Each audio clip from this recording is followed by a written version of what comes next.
Hola, bienvenidos a Esquina Literaria. Estoy leyendo un par de libros que narran los sucesos de 1968 de la matanza estudiantil. En esta ocasión te voy a compartir la lectura de este libro, Pensar el 68, el cual narra diferentes testimonios de los estudiantes que allí estuvieron o que les tocó vivir esto muy de cerca. Antes de empezar la lectura, te recuerdo que estoy impartiendo un taller que se llama Descubriendo mi inconsciente, que es una experiencia de autoconocimiento y liberación de emociones para superar miedos y ansiedades y conseguir tus metas más anheladas. Está dirigido a personas que desean conocer el papel tan importante que juega el inconsciente en la realización o frustración de tus metas. Este es un taller completamente en línea, así que si estás interesado en tomarlo, escríbeme a mi correo electrónico que dejo en la descripción de este video.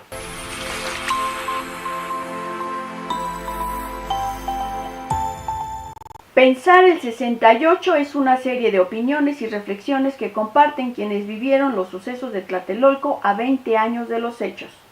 Raúl Álvarez Garín. De 1960 a 1968 entendimos muchos problemas específicos de la educación de México. Nos dimos cuenta que requeríamos una reforma educativa y no solo universitaria. Las ideas directrices de nuestra actuación estaban enfocadas en modificar los planes de estudio, una verdadera revolución. El Politécnico instrumentó una experiencia tecnológica nueva en la Vocacional 7, que jugaría un papel muy importante en 1968. Allí se desarrollaban programas totalmente novedosos, con una integración de la enseñanza práctica en laboratorios de alta calidad. Hay que recordarlo porque mucha gente no lo sabe. Después del 68, las cosas cambiaron mucho. Habría que decir que gran parte de la actividad política estudiantil era clandestina. Por ejemplo, en el Politécnico, el periódico Vanguardia Revolucionaria se dejaba en los salones a las 6 de la mañana, ya que si identificaban a los responsables merecían expulsión automática y golpizas. Todavía en 1968 las pintas costaban muertos. La policía balaceaba impunemente y nadie decía nada. Eran los años y el paraíso de la censura. Durante las Olimpiadas, la señora Díaz Ordaz mandó ponerles brasiers a las bailarinas de ballet de Nigeria, pues le parecía obsceno que bailaran con el torso desnudo. Prevalecía un ambiente represivo. Los padres eran represivos con los hijos. La represión, según esto, empezaba en casa. Sin embargo, esta interpretación solo es válida para ciertos sectores. En las universidades de provincia y en el Politécnico, los estudiantes, a medida que avanzaban en sus estudios, adquirían un peso importante en la unión familiar y ocupaban un espacio de reconocimiento por la experiencia y la información que tenían. Más contrastante era la situación del estudiante llegado de provincia a la ciudad, que necesitaba complementar su manutención y tomar decisiones independientes. La madurez era mayor en estudiantes de este tipo, que también lo sabía en la universidad. Cuando uno se pregunta por las causas del movimiento del 68, encuentra muchas, económicas, laborales, políticas, igual que ahora. El 68 reivindica la política, porque la hace de masas, se vive de manera colectiva. Nos podrán reprimir, matar, encarcelar, podrán hacer las barbaridades que quieran, pero el movimiento no se va a vender. El gobierno planea las acciones del 2 de octubre de una manera terrible que solamente se explica por la intransigencia previa. Después del 68 ingresan miembros del ejército y la inteligencia militar a todas las escuelas. En la cárcel enfrentamos una cantidad de problemas muy complejos y dramáticos.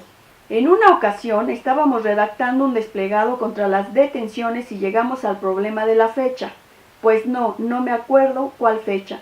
Y le preguntamos a un compañero que estaba por ahí, ¿te acuerdas cuándo detuvieron a Valentín? Entonces le digo, bueno, fue hace poco, no, fue hace mucho. Fuimos celda por celda a preguntar, ¿te acuerdas cuándo fue el incidente de Valentín? Todos contestaron, fue hace mucho. Nosotros estábamos convencidos de que hacía poco. Algo similar ocurría si le preguntabas a un compañero, por ejemplo, ¿qué hiciste antier? ¿Qué ropa te pusiste? ¿Qué comiste?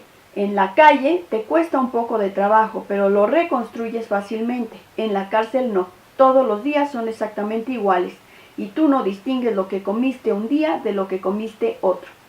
Tu pérdida de las nociones de tiempo es brutal.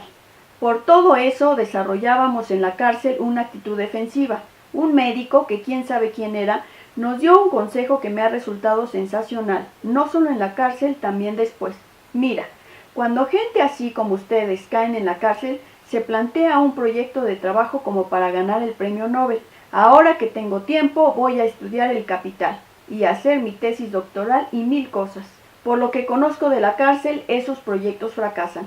Es mejor proponerse proyectos muy chiquitos para desarrollarlos en 10-15 días, con resultados inmediatos. En determinado momento organizamos 34 seminarios, se daban clases de inglés, alemán, francés, italiano, con Luis González de Alba. Gilberto Guevara Niebla. Yo era estudiante de biología. En ese entonces el biólogo era entendido como Alejandro von Humboldt, un naturalista. Durante 4 años nos enseñaban taxonomía botánica y taxonomía zoológica, materias que constituían la columna vertebral del plan de estudios. En esa época ya se había descubierto la doble hélice del ADN.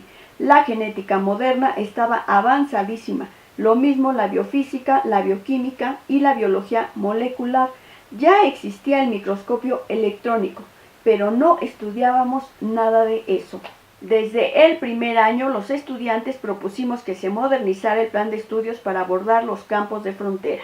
Había muchos estudiantes inconformes con el tipo de estudios, de tal manera que iniciamos un movimiento para reformar el plan de estudios de la carrera.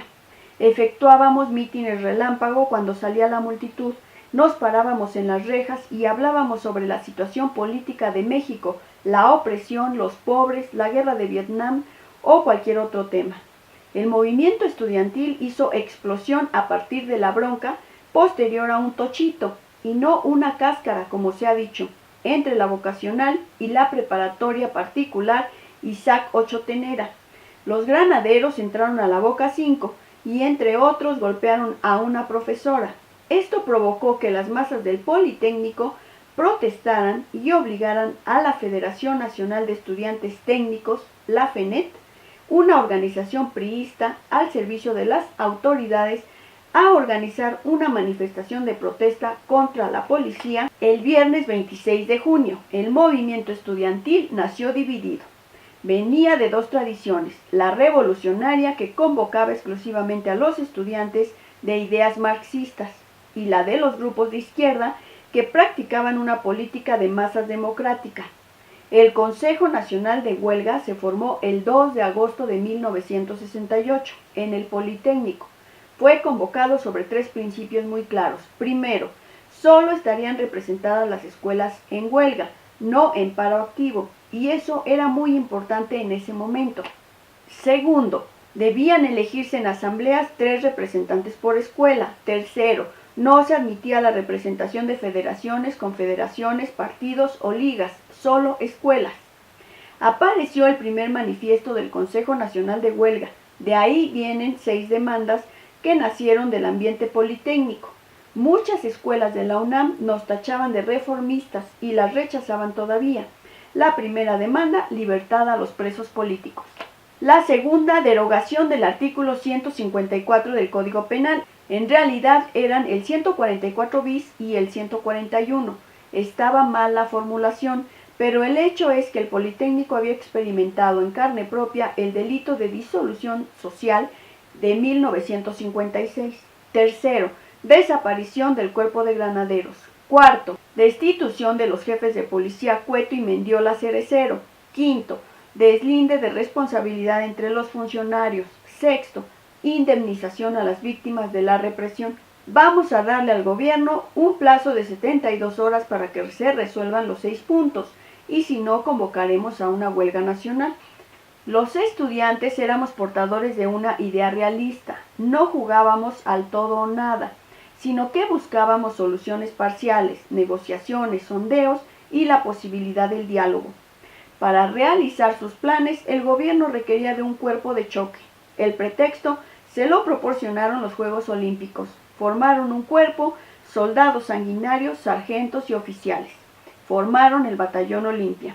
El domingo 1 de septiembre de 1968, día del cuarto informe de gobierno, Díaz Ordaz dedicó 1 hora 10 minutos a hablar del movimiento. Esto era una cosa excepcional. Díaz Ordaz construyó un discurso muy sencillo para que la gente lo sintiera. Lo logró. Hablaba de cosas que toda la gente podía comprender. Al día siguiente, lunes 2, el movimiento enfrentó un momento crucial. Las organizaciones como la CTM, que antes del informe no habían tomado posición frente al movimiento, se pronunciaron con gran violencia. Su manera de actuar consistió en un contramovimiento con campañas de contrainformación. El siguiente paso del gobierno fue seguir hostilizando al movimiento, pero ahora le emprendieron contra el rector de la universidad. Octavio Hernández y Luis Farías pronunciaron violentos discursos para acusar al rector. Barros Sierra, quien presentó su renuncia en un documento muy valiente donde hacía responsable al presidente de la República. Era común que en las conversaciones telefónicas se escuchara: no me digas nada porque mi teléfono está intervenido. Todos se sentían perseguidos y acosados. En la lógica de la represión se descubren 3 etapas: terrorismo, ocupación de espacios escolares y localización de armas. Otra cosa que hizo el gobierno fue soltar a algunos delincuentes para que, en nombre del movimiento estudiantil, atracaran comercios.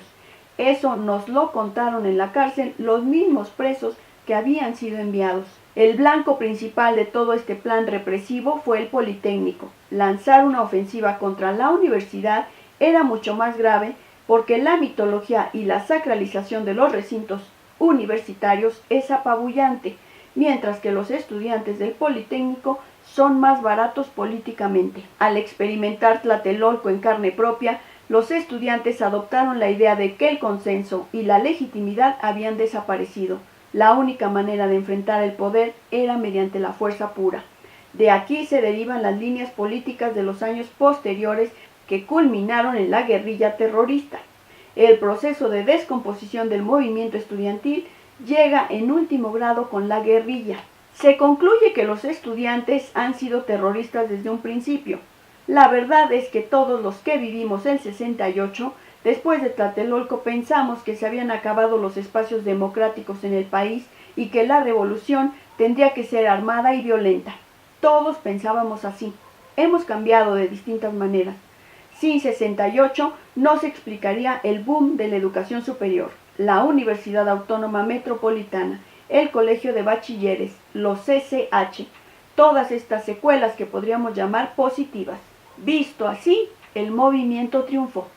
Espero que te esté gustando la lectura de este libro, Pensar el 68 a 20 años de Tlatelolco. Al inicio de la lectura olvidé decirte que será en 2 partes. Esta fue la primera parte y espero que te haya gustado. Si te gustó la lectura, dale like, compártela, suscríbete a mi canal, déjame tus comentarios. Si te gustaría tener la lectura con números de página, escríbeme al correo electrónico que te dejo en la descripción de este video. Muchas gracias por escucharme y nos vemos en la próxima lectura.